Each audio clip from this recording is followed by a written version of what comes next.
नमस्कार मित्रों, बहुत बहुत हार्दिक प्रेम सबको।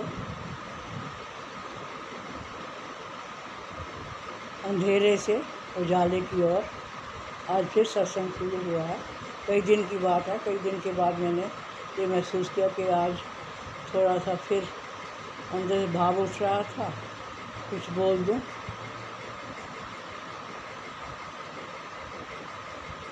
3-4 दिन बिल्कुल गैप रही। अब आज में थोड़ा सा रोशनी में भी आ गई है। जो कुछ मैंने अभी तक बोला अंधेरे में बोला है, ताकि हर सन्यासी, हर लवर, ओशो लवर पता चल जाए कि अंधेरा हर समय है, भीतर का अंधेरा। जब तक भीतर का अंधेरा नहीं पता चलता ना, तब तक उजाले की तरफ कैसे कदम उठाओगे।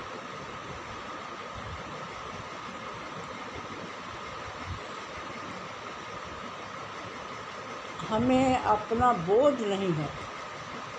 जब तक हमें अपना बोध नहीं हो जाता है, तब तक हर पीड़ा, हर दुख घेरे रखेगा आपको।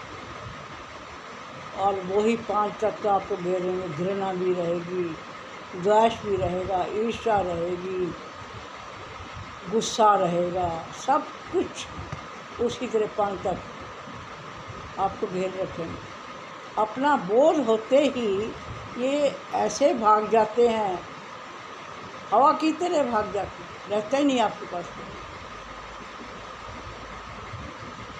अंदर होते हैं, ऐसी बात नहीं, मगर देखने का तरीका बिल्कुल बदल जाता है। फिर हथियार हो जाते हैं, ये हमारे हथियार हैं। अगर गुस्सा आता है, मान लो कई दफ़ा गुस्सा करना पड़ता है, आ भी जाता है, उस समय हमें इतना बोध हो जाता है कि ये गुस्सा है।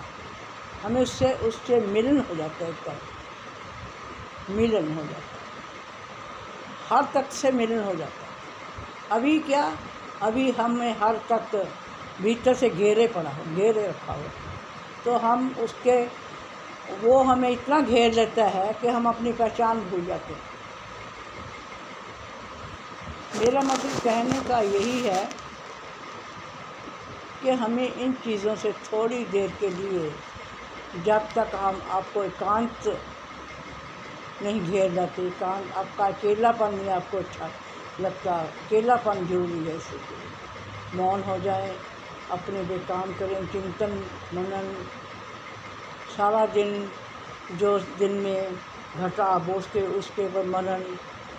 और हम सब तो इतने स्वार्थी लोग हैं कि देखो ना, बैठे यहाँ दिमाग कहीं और चल रहा होगा आपको मौजूदगी का पता नहीं है ना, अंदर की मौजूदगी। उसके प्रति बोध होना बहुत ज़रूरी है। नहीं तो दिमाग चलता रहता है, बहता रहता है, हर समय विचार चलते रहते हैं। हम उसके साथ इतना बह जाते हैं कि अपनी तस्वीर भूल जाते हैं। अपनी असली तस्वीर तुम्हारी कौन सी है? असली तस्वीर आपकी कौन सी है? अपनी निजता कौन सी है? आपका प्रेम कहाँ है? आपकी हस्ती कहाँ है? ये चीज़ों पे आपको अंदर महसूस करना पड़ेगा। अंदर महसूस हो जाता है। प्यास चाहिए, बहुत गहरी प्यास चाहिए, सबको भूल जाता है।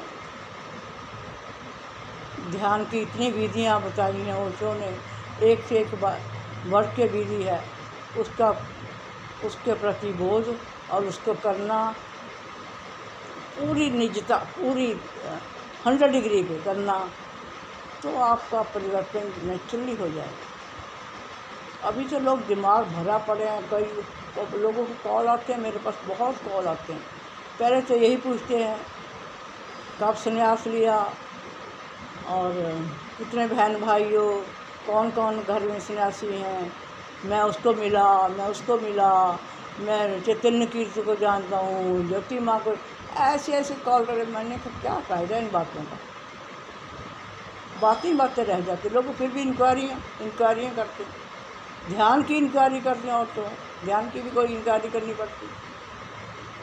तो इन चीज़ों से मुक्त होने के लिए तो आपको ज़रा फ्रीडम की तरफ जाना पड़ेगा। एनर्जी ओपन है, पहले ये देखो कि एनर्जी मेरी दबी हुई है कि ओपन है। दबी हुई एनर्जी को पहले खोलना पड़ेगा 100 डिग्री पे। पहले पानी जब बर्फ़ बन जाता है, बर्फ़ को पिघलाओ, पिघल गया, पानी तरल हो गया, फिर उसको सेक यानी हम आँच पे रखेंगे, और मेडिटेशन आँच है किस्म की, आग है, उस पर रखेंगे तो अंदर वही पानी 100 डिग्री उबल जाएगा, भाप बन जाएगा। जब भाप बन गया उसका रूप बदल जाता है। इसी तरह हमारी एनर्जी भी रूप बदल लेती है, वो नहीं रहती जो पहले थी। आप खुद ही महसूस करेंगे मैं कुछ और हो गया हूँ। बोलना नहीं पड़ता, बोलना नहीं पड़ता, महसूस करना पड़ता। तो ये तो बहुत ही ज़रूरी बातें हैं, नहीं तो आदमी फंसे रहोगे, सारी उम्र फंसे रहोगे, घर गृहस्थी बच्चे माला गले में और बातें वही। क्रांति लानी है, अंदर क्रांति लानी है।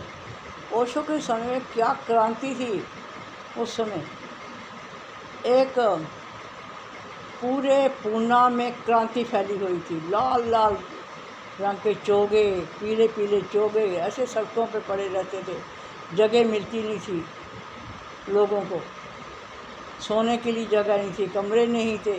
पर ओशो को सुनना बड़ी गनीमत समझो, ओशो के पास आना बड़ी गनीमत की बात। तो इस तरह गुरु के पास जाने के लिए बड़ी प्यास की जरूरत है।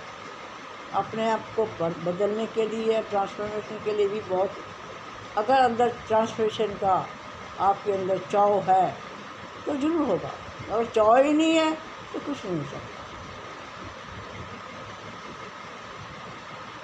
तो अंधेरे से उजाले की तरफ बढ़ते बढ़ते बढ़ते एक दिन पूरा बढ़ जाओ कि 100 डिग्री पे आप रोशनी रोशनी महसूस करो। आज मेरा इतना सा छोटा सा प्रवचन बोला, थोड़ा सा बोला है, कल फिर देखेंगे, अगर दिल किया तो फिर शायद मिले, मैं आपको ऐसे शेयर करेंगे। नमस्ते, बहुत बहुत प्रेम, बहुत बहुत हार्दिक प्रेम सब मित्रों को। गले मिलन, सबके गले मिलन, सबका सबके साथ मिलन हो, कोई सबके सब, हम सबके हैं और कोई किसी का नहीं है, ऐसा होना चाहिए। फिर भी अकेले अकेले। धन्यवाद। मौन हो जाए थोड़ी देर के लिए, आँख बंद कर लो, ध्यान करो।